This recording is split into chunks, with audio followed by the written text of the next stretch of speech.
விருப்பம் போல் துணை அமைய தமிழ் மேட்ரிமோனி ஆப்பை டவுன்லோட் செய்யுங்கள். என்றென்றும் தமிழர்களின் நம்பர் 1 சாய்ஸ். ஜாயின் பண்ணப்ப கமல் சார் என்ன சொன்னார் உங்ககிட்ட? என்ன அவரோட நோக்கமா இருந்தது தெரியுமா? அவர் வந்து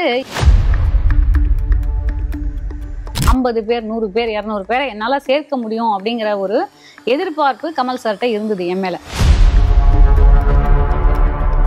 அவர் டக்குனு டிஎம்கே கூட போய் ஜாயின் பண்ணப்ப அப்செட் ஆனீங்களா? இருங்க அதுக்கு நான் முதல்ல அதுக்கு வரேன். அது பண்ண முடிஞ்சது உங்களால? ஒண்ணுமே பண்ண முடியல. ஏன் பண்ண முடியல? நான் வந்து கட்சியில இருக்க யாராவது தடையா இருந்தாங்களா? கட்சி இருக்கா? நீங்க வந்து கட்சியில என்ன ஆக்டிவிட்டி போகுது, என்ன நடக்குது? இப்ப மக்கள் எல்லாரும் அடையாறுல இருக்காங்கன்னா நாங்க வந்து மகாபலிபுரம் தாண்டி பாண்டிச்சேரியில இருக்கோம். எந்த கட்சி நீங்க எதிர்த்தீங்களோ திருப்பி அந்த கட்சியிலே நீங்க போய் ஜாயின் பண்றீங்களோ அந்த நேரத்துல எனக்கு ஐ காட் டிசப்பாயிண்டட்னு சொல்லி. ஹோப் இருக்கு. ஆமா, கண்டிப்பா ஹோப் இருக்கு. விஜய் 2024 ஆட்சி பிடிச்சிரும் நீங்க நம்புறீங்களா? See, DMK is also bad for the people right now அப்படின்னு நான் நினைக்கிறேன். ஜஸ்ட் பாஸ்ல இருக்க வேண்டிய பையன் ஃபெயிலுக்கு போயிட்டான், ஃபெயில் மார்க்ல போயிட்டான். ஏன்னா மானியமாக ஒரு மார்க் போடலாம், அப்ரைசல் போடலாம் அப்படின்னா ஒரு வருஷம் இதில் ட்ராவல் பண்ணியிருக்கீங்க. எவ்வளோ மார்க் போடுவீங்க 100க்கு? வணக்கம். வணக்கம். எப்படி இருக்கீங்க? ரொம்ப நல்லா இருக்கேன், தேங்க்யூ. பார்த்து ரொம்ப வருஷம் ஆகுது. நான் நம்ம ஃபோன் தொடர்பில் தான் இருந்துட்டு இருக்கோம். ஆமாம், முதல்ல ஒரு நிறுவனத்தில் ஹெச்ஆராக இருந்தீங்க, அப்புறம் சினிமாக்குள்ள வந்தீங்க, ரொம்ப ஒரு கேரக்டர் ஆர்டிஸ்ட்னு சொல்லிட்டு புகழ் பெற்றுறீங்க, தொகுப்பாளராக கூட வந்தீங்க, நிறைய யூடியூப்ல ஷோஸ்லாம் கூட வந்து பண்ணியிருந்தீங்க. அப்புறம் ஒரு அரசியல் பயணம் மானியமாக்குள்ள என்ட்ரானீங்க. இந்த பயணத்தை டக்குன்னு திரும்பி பார்க்குற எப்படி தோணுது? கட்சி பிரச்சனை அப்புறம் வருவோம், நீங்க விலகிட்டீங்க. எனக்கு நல்லா தான் இருக்கு. இன்னும் நிறைய பண்ணிருக்கலாம் அப்படின்னு தோணுது. என்னோட ரிக்ரெட்ஸ் வந்து எப்பயுமே என்னன்னா, நான் இன்னும் நிறைய பண்ணலாம். வெதர் சினிமாலையும் சரி அரசியல்லையும் சரி சமூக விஷயங்களை பத்தி பேசுறது, பாக்குறது, எழுதுறது, மேடை நாடகம் எல்லாமே நிறைய பண்ணலாம் அப்படின்னு தான் தோணும். இன்னைக்குமே வந்து நம்ம ஸ்கை இஸ் தி லிமிட். நீங்க நிறைய பொலிட்டிக்கல் சட்டையரை கூட நிறைய விஷயங்கள் பண்ணிருக்கீங்க, நான் வந்து பார்த்துருக்கேன். அப்போ வந்து நடுநிலைமைத்தன்மையோட தான் வந்து இருந்துகிட்டே இருக்கும் உங்களோடது. எல்லாத்தையுமே சர்க்காசம் பண்ணி வந்து பேசி இந்த கட்சி அந்த கட்சின்னு வந்து பாகுபாடு இல்லாம டக்குன்னு வந்து மானியமால் வந்து போனீங்க. இப்போ பொலிட்டிக்கல் சட்டையர் நீங்க பண்றப்ப உங்களுக்கே தெரியும் எந்த கட்சி என்னென்ன பண்றாங்க அப்படிங்கிறது. இதனால நீங்க மானியமா சூஸ் பண்ணி உள்ளேன்றானீங்க. எனக்கு வந்து ஃபர்ஸ்ட் பொலிட்டிக்கல் சட்டையர் அப்படிங்கும்போது நம்ம பொலிட்டிக்கல் சட்டையர் பண்ணணும்னு நம்ம பண்ணல. இப்ப நான் அதை வந்து சட்டையர் பண்ணணும் அப்படின்னு நான் பண்ணல. எனக்கு என்னன்னா, ஒரு சமூகத்துல ஒரு விஷயத்த பார்க்கணும். அப்போ அதை நம்ம எப்படி வந்து விமென்ஸ் டே வருது, விமென்ஸ் டேக்கு நான் ஒரு வீடியோ ஒன்று போட்டிருப்பேன். விமென் வந்து இன்னைக்கும் ஒரு ப்ராடக்டா தான் பார்க்கப்படுறாங்க. இன்னுமே வந்து அவங்கள ஒரு எக்ஸ்ப்ளாய்ட் பண்ணிட்டு தான் இருக்காங்க. அண்ட் அது மட்டும் இல்லாம அவங்க வந்து ஒரு ஆப்ஜெக்டிஃபை பண்ணப்படுறாங்க. அப்படிங்கும்போது அதை நம்ம எப்படி வந்து யாருக்கும் ஊண்டாகாம அதை எப்படி சொல்லலாம் அப்படிங்கும்போது, நம்ம ரீல்ஸ் அப்படிங்கிற ஒரு விஷயம் இருக்குல்ல, நம்மளே ஒரு வீடியோ எடுத்து ஒரு விஷயத்த பேசலாங்கிறதுக்கு ஒரு மிகப்பெரிய தளத்தை இன்ஸ்டாகிராம் அண்ட் சோஷியல் மீடியா வகுத்து கொடுத்தது. அப்போ நான் அதை வந்து பண்ணிட்டே இருக்கும்போது எனக்கு அழைப்பு வந்தது டு ஜாயின் இந்த பார்ட்டி ஆஸ் அ மெம்பர். அப்போதான் எனக்கு அவங்களுக்கே ரொம்ப சர்ப்ரைசிங்கா இருந்ததுன்னா, நான் ஏற்கனவே வந்து அடிப்படை உறுப்பினர்ல சேர்க்கையில பண்ணி வச்சிருக்கேன் அப்படின்னு சொல்லி 2018. அப்போ அது ஒரு ஏதோ ஆமா, ஏன்னா அப்போ வந்து அவரு ஹி செட் நான் ஊழலை வந்து எதிர்க்க போறேன் அப்படின்னு சொல்லிதான் அன்னைக்கு இருக்கிற எல்லா மிடில் கிளாஸ் பீப்புள், அதுவும் எஸ்பெஷலி வந்து இந்த எஜுகேட்டட் மிடில் கிளாஸ்னு இருக்கும்ல, சேலரிட் மிடில் கிளாஸ், இவங்க எல்லாமே வந்து நம்பி இந்த கட்சி ஒரு மிகப்பெரிய மாற்றமா இருக்கும், திராவிட கழகங்களுக்கு திராவிட கட்சிகளுக்கு ஒரு மாற்றமா இருக்கும் சொல்லிதான் எல்லாருமே உள்ள வந்தாங்க. அந்த மாதிரி ஒரு நம்பிக்கையில தான் நானும் வந்து இமெயில தான் நம்ம வந்து வி கேன் என்டர்ன்னு சொல்லுவேன். ஐ ஹேட் ஆல்சோ என்டர்ட். அதுக்கப்புறம் நமக்கு வந்து ஒரு கொஞ்சம் நிறைய படங்கள் நடிக்க நமக்கு ஒரு ஃபெமிலியாரிட்டி வருது, நம்மள மக்களுக்கு தெரியுது, நம்ம பேசுற சில விஷயங்கள் ஒரு வாய்ஸ் ஆஃப் ரீசனா வந்து மக்கள் பாக்குறாங்கும் போது அவங்களே கூப்பிட்டு அழைச்சு நீங்க ஜாயின் பண்ணுங்க. பட் நான் ஜாயின் பண்ண நேரம் கட்சியில இருந்து கூப்பிட்டாங்க. அப்புறம் பொதுச் செயலாளரை பார்க்க சொன்னாங்க. அப்புறம் அவர் வந்து கமல் சாரோட மீட்டிங் அரேஞ்ச் பண்ணி எல்லாமே ஒரு 3-4 நாளுக்குள்ள நடந்த இமீடியட்டான ஒரு டிசிஷன் தான். எனக்கு அப்ப வந்து பெரிய டிஸ்கனெக்டே இல்லை. ஏன்னா ஏற்கனவே நான் மெம்பர். எந்த கட்சியில நம்ம வந்து அடிப்படை உறுப்பினரா நம்ம இருக்கோமோ அந்த கட்சியில இருந்து நம்மள வந்து ஃபார்மலா வந்து ஜாயின் பண்ணிக்க சொல்றாங்க. அப்ப ஐ வெண்ட் அண்ட் ஜாயின் பண்ணப்ப கமல் சார் என்ன சொன்னார் உங்ககிட்ட? அவரோட நோக்கமா இருந்தது தெரியுமா? அவர் வந்து என்னை போன்ற வாய்ஸஸ் 100 பேர் வரணுங்கிறது தான். ஏன்னா அந்த டைம்ல பாத்தீங்கன்னா நான் ஜாயின் பண்ணது July 23. 21ல we had lost the election. அவர் கோயம்புத்தூரை வந்து லூஸ் பண்ணியிருந்தாரு. அதுக்கப்புறம் நிறைய பேர் வெளியில போயிட்டாங்க. உங்களுக்கே தெரியும் யாரெல்லாம் வெளில போனாங்க, யாரு. அதுக்கப்புறம் வந்து there was a very big lull. அந்த லல்ல வந்து இப்போ புது ஃப்ரெஷ் பிளட் வரணும் தான் எந்த கட்சியும் நினைப்பாங்க.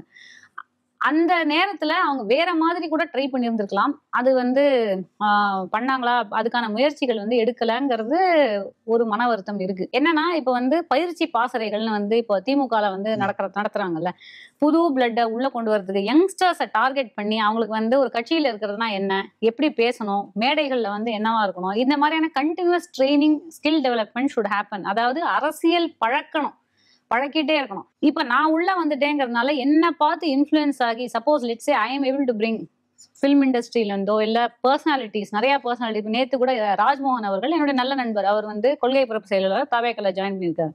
லயலாமணி அவர்கள் இந்த மாதிரி தொடர்ந்து சோசியல் மீடியாலையும் பப்ளிக் டொமைன்லயும் நிறைய பேர் கருத்துக்களை முன்வைக்கிறாங்கல்ல. அந்த மாதிரி வந்து ஒரு 50 பேர் 100 பேர் 200 பேரை என்னால சேர்க்க முடியும் அப்படிங்கிற ஒரு எதிர்பார்ப்பு கமல் சார்கிட்ட இருந்தது என் மேல. நாட் ஓன்லி தட், நான் வந்து ஒரு டைரக்ஷனை கொடுப்பேன். நான் ஏதாவது ஒரு அணியை வந்து எடுத்து ஒரு என்வாயர்மெண்டல் விங்கோ, ஒரு மகளிர் விங்கோ, ஏதோ ஒன்று எடுத்து, இல்லை ஒரு இளைஞர் ஏதோ ஒன்று எடுத்து நான் வந்து ஒரு பொறுப்போட நான் செயல்படுவேங்கிற எக்ஸ்பெக்டேஷன். சேர்க்கை அதிகம் பண்ணணும்னு சொன்னார் அவங்ககிட்ட கட்சி. கண்டிப்பா அது அவர் மட்டும் இல்ல, பொதுச் செயலாளர்கிட்டையும் நான் டிஸ்கஸ் பண்ணப்பட்டது அதுதான். ஏன்னா நாட் ஓன்லி கேடரை வந்து நம்ம கூப்பிடுறதுங்கிறது வேற, நம்ம வந்து அடிப்படை உறுப்பினராக சேர்க்கறது அது ஒரு விஷயம். நான் சொல்றது வந்து ஆளுமைகள். நிறைய பேர் வந்து இப்போ ஸ்னேகன் போன்றவர்கள் இருக்காங்க. ஒரு டைம்ல வந்து குமரவேல் அவர்கள் இருந்தாரு, டாக்டர் மகேந்திரன் இருந்தாரு. அந்த மாதிரி வந்து நிறைய நல்லா பேசக்கூடிய, நாட் ஓன்லி பேசக்கூடிய மட்டும் கிடையாது. ஒரு கட்சிக்கு என்னெல்லாம் தேவைன்னா பேசுற ஆட்களும் தேவை, பணம் அதாவது வந்து ஃபண்ட்ஸ் வந்து ரேஸ் பண்ணக்கூடிய ஆட்களும் நமக்கு தேவை.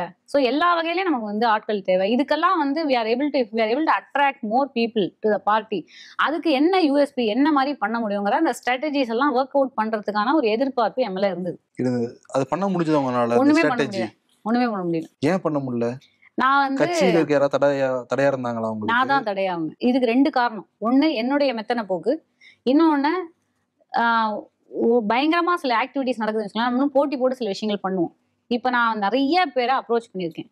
எனக்கு தெரிஞ்ச பல சினிமா ஆளுமைகளை நான் வந்து ஃபோன் பண்ணி பேசி, இவங்க சூட்டபிளா இருப்பாங்களோ, இவங்கள வந்து நல்லா பேசுறாங்க. அதாவது கமல் சார் அபிமானிகள் நிறைய பேர் சினிமால இருப்பாங்கல்ல. இன்னைக்கு வந்து உதாரணத்துக்கு மணிகண்டன் அவர்கள் கமல் சாரை வந்து இமிடேட் பண்ணி அவருடைய மிமிக்ரி எல்லாம் அதுனா மணிகண்டன் கிடையாது. அந்த மாதிரி எத்தனையோ பேர் ஏதாவது ஒரு இன்டர்வியூல கமல் சாருடைய அபிமானியா தெரியும்ல, அவங்களெல்லாம் நான் வந்து தொடர்பு கொள்ளும் போது எனக்கு என்னன்னா பேக்கிங் என்னன்னு சொல்லி கூப்பிடுறது. there should be some success storyல. இன்னைக்கு வந்து முதல்ல நீங்க ஆரம்பிச்ச காலத்துல அவங்களாவே வந்திருப்பாங்க, ஒரு ஃப்ரெஷ் பிளட்ங்கிறது அவங்களாவே வந்திருப்பாங்க. தோல்வியை தழுவி இப்ப வந்து நிறைய பேர் என்கிட்ட கேட்கிற கேள்வி, கட்சி இருக்கா அப்படிம்பாங்க. கட்சி இருக்கா, நீங்க வந்து கட்சியில என்ன ஆக்டிவிட்டி போகுது, என்ன நடக்குது. அப்போ ஒவ்வொருத்தருக்கும் நம்ம வந்து புரியும் போது சலிப்பு நமக்கு ஏற்படுது. சோ என்னால வந்து ஒரு கட்சியில எந்த விதமான ஆக்டிவிட்டியுமே நடக்கல இல்ல, அந்த பீரியட்ல பெருசா நடக்கல, அது உண்மைதான். ஆனா அதுக்கு வந்து முழு பொறுப்பு வந்து தலைவரை சேராதுன்னு நான் சொல்லுவேன். ஐ வில் நெவர் சே அவர், ஏன்னா தலைவர் தானே தொடர்ல வழி நடத்தணும், அவரும் சேர்ந்து நடத்தணுங்க. ஆனா வந்து ஒரு கட்சியில எல்லாரும் ஒரு பொறுப்புன்னு இண்டிவிஜுவல் எல்லாம் அங்கங்க பொசிஷன்ல ஹோல்ட் பண்ணிட்டு உட்காந்துருக்காங்கல்ல, எல்லாருமே வந்து பொசிஷனை ஃபில் பண்ணிருக்காங்கல்ல, போஸ்டிங் போட்டிருக்காங்க. எல்லா போஸ்டிங்லயும் ஆட்கள் மாவட்ட செயலாளர் இருக்காங்க, ஜோனல் ஹெட்ஸ் இருக்காங்க. எல்லாரும் வந்து அந்த லல் பீரியட்ல ஒரு கைடன்ஸ் இல்லாம அங்கங்க எல்லாம் ஒரு ஆக்டிவிட்டி இல்லாம இருக்காங்களோங்கிறது என்னுடைய இது. கைடன்ஸ் இல்லாம இருந்தாங்களா, இல்ல உங்களுக்கு வேலை செய்ய விருப்பம் இல்லாம இருந்தாங்களா? இல்ல வேலை செய்ய விருப்பம் இல்லாமங்கிறது அப்படி இருந்தாங்கன்னா, நீங்க வந்து லோக்சபா எலெக்ஷன் போது ஒரு ஃப்ளரி ஆஃப் ஆக்டிவிட்டி ஏன்னா நாங்க கூட்டணிக்குள்ள வந்து திமுகவோட போறோம் அப்படிங்கும் போது. அதுக்கு முன்னாடி இன்னொன்னு கேட்கணும் நானு. இப்ப நீங்க சொன்னீங்க திராவிடத்துக்கு மாற்றா ஊழலுக்கு எதிராக கமல் சார் வந்தாரு அப்படின்னு, அவர் டக்குனு டிஎம்கே கூட போய் ஜாயின் பண்ணப்ப அப்செட் ஆனீங்களா? இருங்க அதுக்கு நான் முதல்ல அதுக்கு வரேன். அது இந்த விஷயத்த நான் சொல்லிடுறேன். நீங்க சொல்றது வந்து என்னன்னா ஒரு லல் ஆக்டிவிட்டி, லல் பீரியட் இருக்கு. அப்ப நீங்க யாரும் விருப்பம் இல்லாம இருந்தாங்களான்னு? விருப்பம் இல்லாம இல்ல. ஏன்னா விருப்பம் இல்லாம இருந்தாங்கன்னா இந்த லோக்சபா எலெக்ஷன் போது அவ்வளோ இறங்கி எங்க ஆட்கள் வேலை செஞ்சாங்க. டு வாட் எக்ஸ்டென்ட்னா ஈவன் 2021லயே வந்து எங்களுடைய மக்கள் நீதி மைய தொண்டர்கள் எந்த அளவுக்கு வேலை செஞ்சாங்க, மாவட்ட செயலாளர்கள் எல்லாரும் அடியில வந்து இருக்கக்கூடிய கடைநிலை தொண்டன் வரைக்கும் எந்த மாதிரி ஆட்கள்னா அவங்களே வந்து சொந்த காசை போட்டு ஒரு இடத்துக்கு டிராவல் பண்ணி ஒரு ஊர்ல இருந்து இன்னொரு ஊருக்கு டிராவல் பண்ணி எந்த ஒரு கட்சிக்கிட்டையும் காசு வாங்காம, இப்ப திமுக கூட்டணி இருந்தாலும் அவங்க தரேன்னு சொன்னா கூட வந்து ஒரு பேட்டா டெய்லி பேட்டா கூட வாங்காம சொந்த காசுல பண்ணக்கூடிய ஆட்கள் தான், நேர்மையான ஆட்கள் தான் இவர் வந்து வளர்த்திருக்காரு. It's soldier. அவர் foot soldiers are really a very dedicated group of people. So அது ஏதோ ஒரு பாதை தடுமாற்றம் எங்கேயோ இருக்கு, அது ஒரு பிளாக்கேஜ் இருக்கு. அது எங்கங்கிறத கரெக்டா கண்டுபிடிக்கணும். ப்ளேம் பண்ண முடியாதுன்னா அர்த்தம் ப்ளேம் பண்ண முடியாதுன்னா அவர் வந்து ஃபுல்லா ப்ளேம் பண்ண முடியாதுன்னு நான் சொல்றேன். அது வந்து அடுத்த கட்டத்துல இருக்கலாம், 3ஆம் கட்ட இடத்துல இருக்கலாம். ஆனா அது வந்து கண்டுபிடிக்க வேண்டியது தலைவரோட பிளஸ் எல்லாருடைய கடமையும். அரசியல்ங்கிறது ஒரு சேவை தானே, வந்து யாரும் குத்தி வந்து வேலை செய்ய முடியாது. அவங்கவுங்களே இண்டிவிஜுவலா வந்து வேலை செய்யறது. நான் சொல்றேன், அதேதான் நானும் சொல்றேன். என்ன சொல்றீங்க, மேல இருக்கவங்க யாருமே ஒரு மேல இருக்கிறவங்க என்கரேஜ்மென்ட் பண்ணல, இல்ல என்ன வேலை செய்யறதுல ஒரு வழி நடத்தலைங்களே அப்படிங்கிற மாதிரி தானே சொல்றீங்க. நான் என்ன சொல்றேன்னா, எனக்கு குத்துதுங்க டெய்லி. எனக்கு நான் அதனால தான் நான் வெளியில வந்துட்டேன் ஒரு பாயிண்ட்ல. எனக்கு வந்து நானும் இன்னொரு ஒரு 10 பேர் நாங்க வந்து ஒரு எக்கோ சேம்பர் மாதிரி பேசிட்டே இருக்கோம். என்ன பண்ணலாம், தலைவர் இதை பத்தி வந்து அடுத்து இது கொடுப்பாரா, அறிக்கை ஏதாவது கொடுக்க போறாரா, இந்த இஷ்யூ பத்தி ஏதாவது பேச போறா, நாங்க எங்களுக்குள்ள நாங்க பேசலாம், ஸ்பேசஸ், ட்விட்டர் ஸ்பேசஸ் போட்டு நாங்க பேசலாம், நிறைய வந்து நடந்துட்டே தான் இருக்கு. ஆனா இது வந்து கலெக்டிவா நடக்கணும் அப்படிங்கிறனா, ஒரு ஆளுக்கு ஒரு நாள் நடந்து இன்னொரு ஆளுக்கு இன்னொரு நாள் நடக்கிறதுலாம் மேட்டர் கிடையாது. எல்லாருக்கும் எல்லா நாளும் நடந்தாதான் ஒரு பெரிய ரெவல்யூஷன் உருவாகும். அந்த revolution உருவாகல. There is a blockage. I am not saying there is no blockage. அந்த blockage இருக்கு. அந்த blockage கண்டுபிடிக்கிறது தலைவருடைய கடமை மட்டும் இல்ல, எல்லாரோட கடமையும் அப்படிங்கிறமா. இது கமல் சாருக்கு தெரியும் நினைக்கிறீங்களா? கண்டிப்பா அவருக்கு தெரிஞ்சுதான். இப்ப வந்து கிடையவே கிடையாது. எங்களோட பொதுக்குழு கூட்டத்துல இப்ப நடந்தது. அதுல வந்து அவரு திரும்பவும் அவர் தலைவரா தேர்ந்தெடுக்கப்பட்ட போது அவருடைய ஸ்பீச்சை நீங்க வந்து முழுசா கேட்டீங்கன்னா அவர் இதுதான் சொல்றாரு. நான் வந்து ஒரு தோத்து போன பொலிட்டிஷியன், ஐம் ஃபெயில்ட் பொலிட்டிஷியன் சொன்னார்ல அவரு. அவரே பேசிட்டு அவர் என்ன சொன்னார்னா, ஒவ்வொரு ஆளும் ஒவ்வொரு தொண்டனும் நான் உங்களை தான் நம்பி இருக்கேன், நீங்க தான் வந்து வேலை செய்யணும். So he knows that there is a blockage.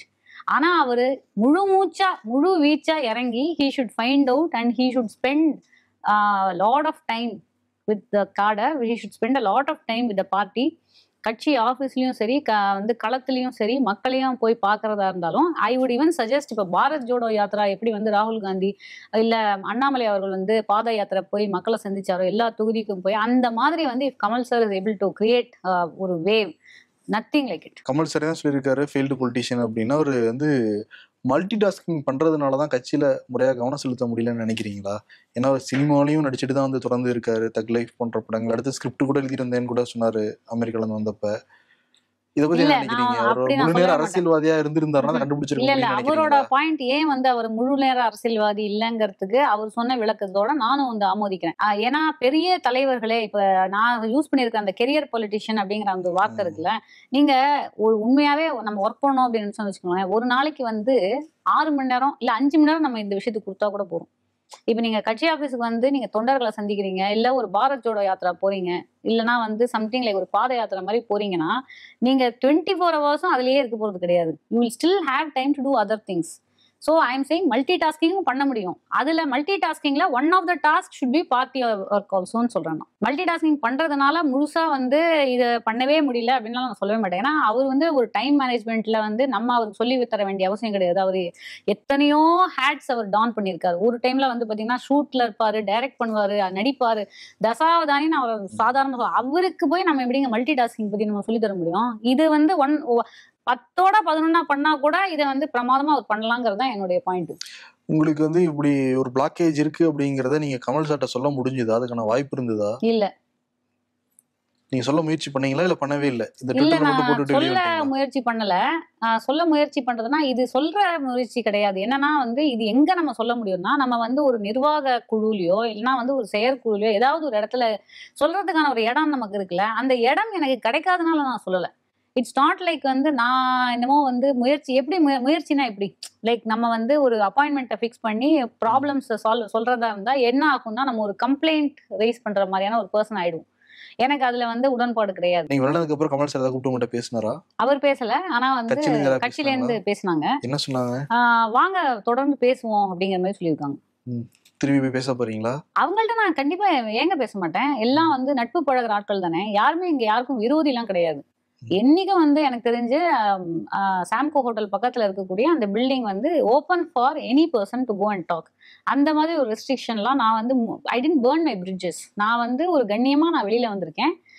என்னைக்கு போனாலும் நான் பொது செயலாளராக இப்போ கூட ஃபோன் அடிச்சு நல்லா பேச முடியும். யாரா எந்த ஒரு பர்சனா இருந்தாலும் அங்க ஹெட் ஆஃபீஸ்ல கட்டமைப்புல இருக்கக்கூடிய யாராட்டையும் நல்லா பேச முடியும். பொறுப்பு எதிர்பார்த்தீங்களா? பொதுவா கட்சியில ஜாயின் பண்ற எல்லாமே நமக்கு ஒரு பொறுப்பு வேணும்னு எதிர்பார்ப்பாங்க. ஏன்னா பொறுப்பான ஒரு நபருங்கிறதுனால பொறுப்பு எதிர்பார்க்கறதுல தவறு இல்லைன்னு கூட நினைக்கலாம். இல்ல, பொறுப்பு எதிர்பார்க்கறதுல தவறே கிடையாது. நான் வந்து இண்டிவிஜுவலா எதிர்பார்த்தேன்னா, இண்டிவிஜுவலா நான் என்ன எதிர்பார்த்தேன்னா, அந்த பொறுப்பை வந்து ஏதாவது ஒரு விஷயத்த செஞ்சுட்டு ஒரு ரிசல்ட் மாதிரி காமிச்சிட்டு அதுக்கப்புறம் ஒரு பொறுப்பை நம்ம வந்து எடுத்துக்கணும். ஏன்னா பொறுப்பை எடுக்கிறதுங்கிறது வந்து இந்த மாதிரி ஒரு கட்சியில ரொம்ப சுலபம். இப்ப தாவேக்காலையும் வந்து நேத்திக்கு நான் படிச்சேன். நிறைய பேர் என்ன போட்டிருக்காங்கன்னா, இங்க வந்து வரவங்களுக்கு எல்லாம் நிறைய இடம் இருக்கு.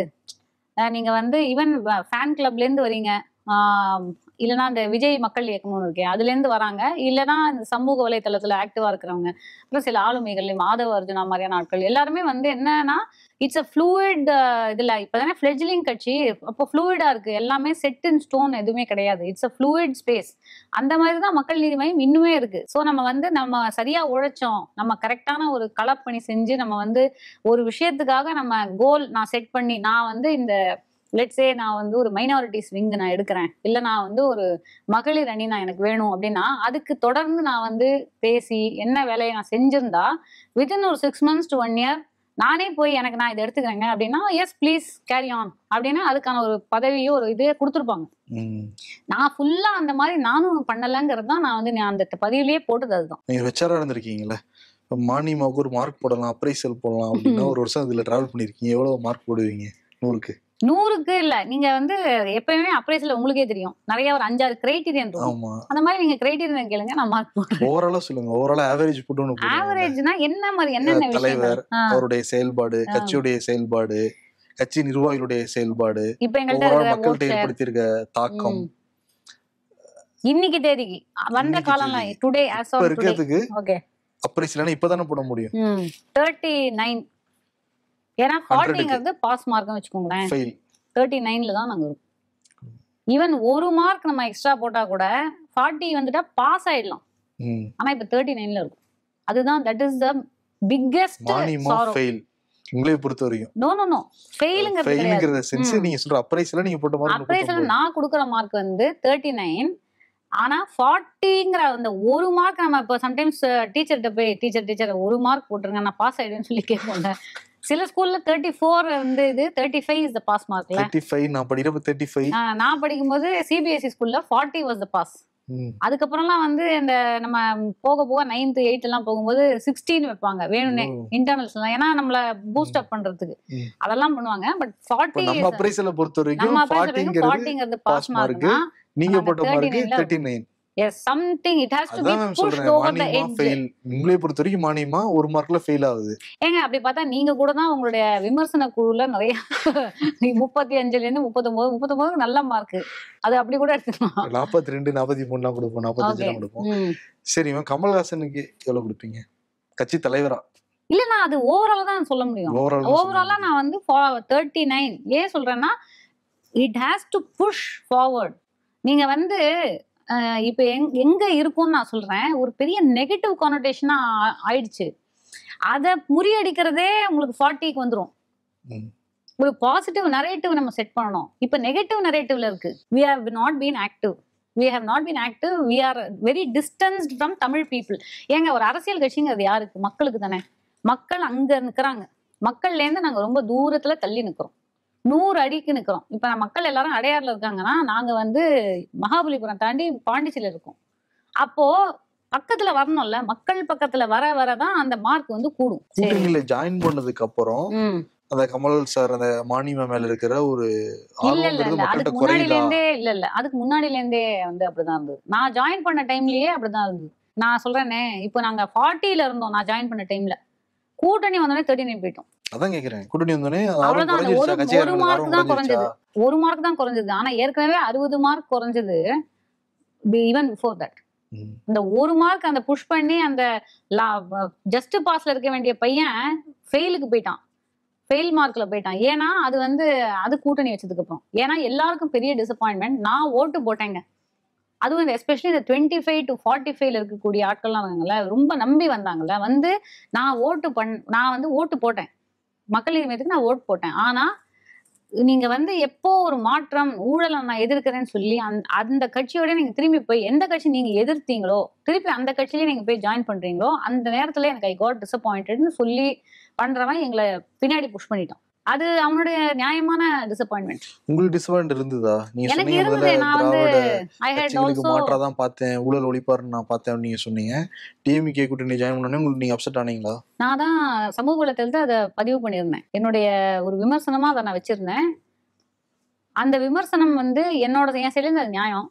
ஆனா அவங்க கொடுத்த விளக்கமும் நியாயம். ஏன்னா இந்திய கூட்டணியில நம்ம வந்து ராகுல் காந்தி இன்னைக்கு பிரதமர் ஆகணும்னா அப்ப இந்த மாதிரியான சில கூட்டணி சமரசங்கள் பேச்சுவார்த்தை இது நடந்துதான் ஆகணும் அப்படிங்கிற ஒரு விஷயம் நடந்தது. அதனால மனதளவுல என்னால அது லோக்சபா எலெக்ஷனுக்கு ஓகேங்கிறத நான் ஒத்துக்கிறேன். அதுக்கப்புறம் கூட்டணி தொடரணுமா அப்படின்னு கேட்டா தேவையில்லையோ அப்படின்னு தோணுது. கூட்டணி நடிச்சா ராஜ்யசபா சீட் கிடைக்காது இல்ல? தேவையில்லையே. சம்டைம்ஸ் அது அந்த ரிஸ்க் நம்ம எடுக்கலாமே. இப்ப நிறைய பேர் பேசப்படுறது டிவிகே விஜய், உங்க ஃப்ரெண்ட்ஸ் கூட நிறைய பேர் போஸ்டிங்கோட வாங்கியிருக்கிறதா நீங்க வந்து சொன்னீங்க. மானிமால நீங்க இருந்திருக்கீங்க, மானிமால ஸ்ட்ரக்சர் என்னன்னு உங்களுக்கு தெரியும், என்னென்ன போஸ்டிங் இருக்குன்னு வந்து தெரியும். இப்ப டிவிகேல என்னென்ன போஸ்டிங் எல்லாம் நம்ம பார்த்துட்டு தான் இருக்கோம். ரெண்டுக்குமான வித்தியாசத்தை என்னென்ன பாக்குறீங்க? டிவிகே மானிமா ஒற்றுமை என்ன, வித்தியாசம் என்ன? வித்தியாசம் என்னன்னா அவங்களுடைய ஐடியாலஜி வந்து ஒரு ஐடியாலஜி லெவல்ல போவோம். மக்கள் நீதி மையம் வந்து ஒரு நடுநிலைத்தன்மை அப்படிங்கிற ஒரு ஐடியாலஜி, சென்ட்ரிசம் அப்படிங்கிற ஐடியாலஜியோட வந்தது ஒரிஜினலா. அது வந்து இன்னைக்கும் கமல் சார் சென்டர்ங்கிறது ரைட்னு சொல்றாங்க, அந்த வார்த்தையில நீ உடன்படுறீங்களா? இல்ல, சென்டர் லெஃப்ட் கூட இருக்கு. சென்டர்ங்கிறது பியோர் சென்டரா கூட நம்ம இருக்கிறதுக்கு வந்து பாசிபிலிட்டி இருக்கு. ஆனா எல்லா இடத்துலயும் வந்து சென்டர் இஸ் நாட் ஜஸ்ட்ங்கிறதும் இருக்கு. அதாவது நடுவுல இருக்கும் அப்படிங்கிறதுனால அது அறம் கிடையாது. அதுவும் ஐ அக்ரி. அறம் அப்படிங்கிறது வந்து சம்டைம்ஸ் நம்ம சில டைம் நம்ம ரைட்ல போய் யோசிச்சாலும் அந்த அறம் கிடைக்கும். அதுக்கு எக்ஸாம்பிளும் நான் சொல்றேன். சில டைம் நம்ம லெஃப்ட்ல போய் யோசிச்சாதான் அந்த அறம் சார்ந்தா இருக்கணுமே தவிர எல்லா நேரத்துலயும் நடுவுல நிற்கணும் அப்படிங்கிறது வந்து இட்ஸ் நாட் ரைட். அதுவும் நான் வந்து ஒத்துக்கிறேன். ஆனா எனக்கு அதாவது தாவேக்காக்கும் மக்கள் நீதி மையத்துக்கும் ஐடியாலஜி வைஸ் நான் என்ன டிஃபரன்ஸ் பாக்குறேன்னா, தாவேக்கா ஏதோ ஒரு இடத்துல திராவிட கட்சிகளுடைய ஐடியாலஜி அதை வந்து அங்கங்க சில எல்லாத்தையும் எடுத்து ஒரு இது மாதிரி ரெடி பண்ணியிருக்காங்க. அந்த எக்ஸாக்ட் அதாவது சொல்லிட்டாங்க, இவங்க தான் என்னுடைய அரசியல் எதிரி, இதுதான் வந்து கொள்கை எதிரி, அதெல்லாம் சொல்றாங்க. பட் ஆனா கொள்கை எதிரிங்கிறது என்ன எக்ஸாக்டா, அப்ப உங்க கொள்கை என்னங்கிறது நீங்க தெரியப்படுத்தணும்ல. அந்த கொள்கையை எக்ஸாக்டா அவங்க வந்து டிஃபைன் பண்ணலையோ. இப்ப இவர் வந்து சீமான் அவர்கள் தமிழ் தேசியம் அப்படின்னு ஒரு விஷயத்தை எடுத்திருக்காரு. அந்த மாதிரி அவங்களுடைய எக்ஸாக்ட் கொள்கை என்ன? திராவிடம் அப்படிங்கிறது இப்ப திமுகவுடைய கொள்கை. அதிமுகவுடைய பல தொண்டர்கள் என்ன சொல்றாங்கன்னா, எங்களுக்கு வந்து கொள்கை அந்த மாதிரியான இதெல்லாம் கிடையாது, எங்களுக்கு வந்து மக்கள் நலன். எம்ஜிஆர் காலத்துல இருந்து அவங்க அதை தான் வந்து ஃபாலோ பண்ணிட்டு இருக்காங்க. அடிப்படை மக்களுக்கு, ஏழைகளுக்கு, ஏழை எளிய மக்களுக்கு நலன், அதை தான் வந்து ஜெயலலிதா அம்மாவும் ஃபாலோ பண்ணாங்க. அப்படி இருக்கும்போது இவங்களோட கொள்கை என்ன அப்படிங்கறது எனக்கு அங்க ஒரு கொஸ்டின் மார்க். அதை தவிர அடுத்தது வந்து என்ன சிமிலாரிட்டிஸ் நான் பாக்குறேன்னா, நாங்க கட்சி ஆரம்பிச்ச டைம்ல எப்படி வந்து பெரிய அளவுல ஒரு பெரிய ஆளுமைகள் வந்து அட்ராக்ட் ஆகி ஒரு பெரிய யுஃபோரியால வந்தாங்கல்ல. இது really euphoria. I remember கமீலா Nassar மேமா இருக்கட்டும், குமரவேல், இவங்க எல்லாம், டாக்டர் மகேந்திரன், நம்ம விஜய் டிவி மகேந்திரன், நிறைய எல்லாம் உள்ள வரும்போது ஒரு யுஃபோரியால wow this is a new thing, it's a novel thing அப்படின்னு அந்த சேம் நாவல்ட்டி இப்ப நான் பாக்குறேன். there's a euphoria. even மக்கள் மத்தியிலேயே வந்து ஏதோ ஒரு நம்பிக்கை பிறந்திருக்கு. some hope is there. அந்த hope I think there's a common shared hope is there. hope இருக்கு. ஆமா, கண்டிப்பா hope இருக்கு. விஜய் 2026 ஆட்சி பிடிச்சிரும் நீங்க நம்புறீங்களா? அது கொஞ்சம் கஷ்டம் தான் நான் நினைக்கிறேன். ஏன்னா வந்து ஃபர்ஸ்ட் டைம், ரொம்ப குறுகிய காலம். அவருடைய அந்த களப்பணி அப்படிங்கிறது என்ன அப்படிங்கிறது இன்னும் கிளியரா வந்து தெரியல. ஒரு விஷயத்துக்கு வந்து அவர் வாய்ஸ் கொடுக்குறாரு, அதெல்லாம் ஓகே. பரந்தூர் வந்து சப்போர்ட்டிவா போய் பேசியிருக்காரு, ஹி மெட் த ஃபார்மர்ஸ், எல்லாம் ஓகே. ஆனா இப்போலேருந்து வித்தின் 1.5 yearsக்குள்ள முதல்வர் ஆயிட முடியுமா? கண்டிப்பா ஆக முடியாது. பட் அதுக்கான ப்ராசஸ்ல அவர் கண்டிப்பா இருப்பாரு. Will he contest the elections? I don't know. He is contesting. அது போப்பதான் தெரியும். அதான் அப்போ அது பார்த்தாதான் பார்ட்டி நிறைய போஸ்டிங் கொடுத்துட்டு இருக்காங்க. அதான் அந்த ஒவ்வொருத்தர் என்ன மாதிரி வேலை செய்ய போறாங்க அப்படிங்கறத பார்த்துட்டு தான் நம்ம முடிவு பண்ணணும். ஓகே, பொதுவா நீங்க வந்து பொலிட்டிக்கல் சட்டையர் ஷோ நிறைய வந்து பண்ணிருக்கீங்க. பண்றப்ப ஏதாவது உங்களுக்கு ஏதாவது கால் பண்ணி பேசிடுறாங்க கட்சிக்காரங்க, இப்படிலாம் பண்ண முடியாது கட்சி தலைவரை பத்தி? நான் கட்சியில ஜாயின் பண்ணதுக்கு அப்புறம் எனக்கு எதுவுமே வரல. அதுக்கு முன்னாடி வந்துச்சு. அதுக்கு முன்னாடி எதுவும் பெருசாலாம் வரல. ஆனா ஒரு இது இருந்தது என்னன்னா, இவங்க ஏன் இதை பேசுறாங்க அப்படிங்கிற ஒரு நிறைய பேரு, அம்மா நீ சினிமால நடிமா, அது போதுமா, இதெல்லாம் எதுக்குமா பேசுற அப்படிங்கிற அரசியல் பேசுறப்ப சினிமால பிரச்சனை வரும்னு சொல்லுவாங்க. வந்துச்சா? அதெல்லாம் வந்ததுன்னா வாய்ப்புகள் இழந்திருக்கிற நிலை வந்திருக்கு. நான் அதை பத்தி பெருசா கண்டுக்கல. ஏன்னா அப்படிப்பட்ட வாய்ப்புகள் வரணும் அப்படிங்கிற அவசியம் கிடையாது. அப்ப அவங்களுக்கு அந்த சைட்ல அவங்களுக்கு புரிதல் இல்லை அப்படின்னு தான் நான் சொல்லுவேன். நான் ஒரு பேட்டியிலேயே வந்து இளவரசரை நான் ஒரு பேட்டி எடுத்த போது நான் அவர்கிட்ட இந்த கேள்வியை நான் வச்சேன். இந்த மாதிரி அரசியல் பார்வைங்கிறது மக்களுக்கு, அதாவது நடிகர்களுக்கு, கலைஞருக்கு தேவையா அப்படிங்கும்போது அவர் வந்து தேவையில்லைங்கிற மாதிரி தான் சொன்னார். ஆனா நான் எப்படி பாக்குறேன்னா, ஒரு கலைஞனா இருக்கிறவன் சமூக பார்வை இல்லாம, சமூகத்தோட தானே நம்ம சமூகத்துல தானே நம்ம கலையை உருவாகுது.